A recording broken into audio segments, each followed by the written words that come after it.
Welcome back everyone. So today I've got a message for Ellie Goulding, and I'm actually reasonably confident that she'll get to see this. Now Ellie, I'm not trying to be difficult, I'm not trying to be clever, and I'm not attacking you in a personal way. I'm just trying to get through to you because I don't know what's going on in your mind. What the hell do you think you're doing? What do you think you are saying when you say that people waving Union Jacks and St George's crosses outside of migrant hotels make you ashamed to be British?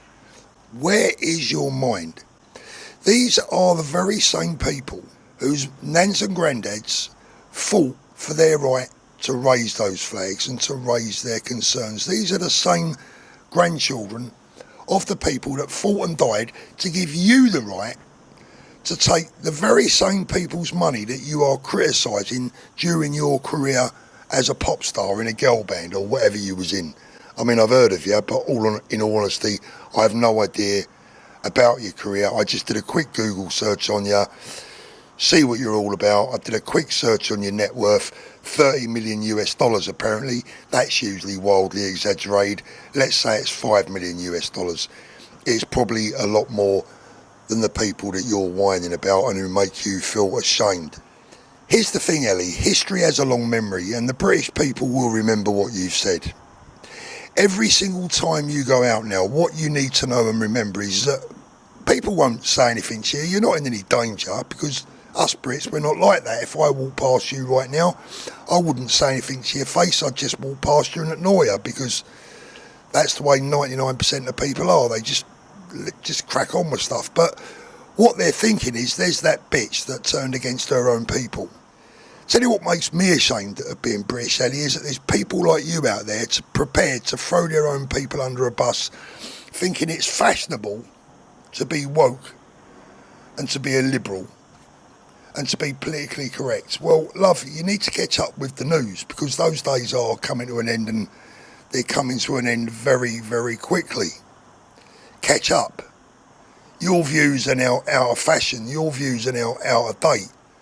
But more importantly, Ellie, I want you to, or I'd like you to tell us what makes you feel more ashamed. Does it make you feel more ashamed that there are police forces up and down the country that have been allowing, facilitating, ignoring, and allegedly in some cases even taking part in the rape and grooming of our children? Does that make you feel ashamed to be British?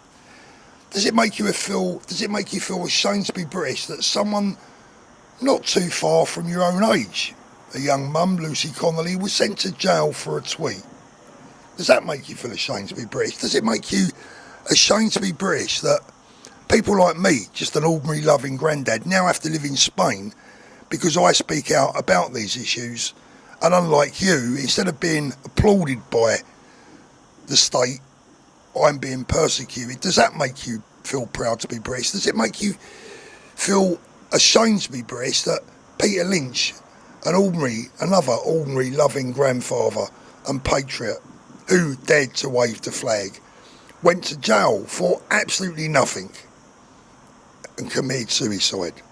Does that make you proud, or does that make you feel ashamed to be British? Does it make you ashamed to be British that we no longer have free speech in this country?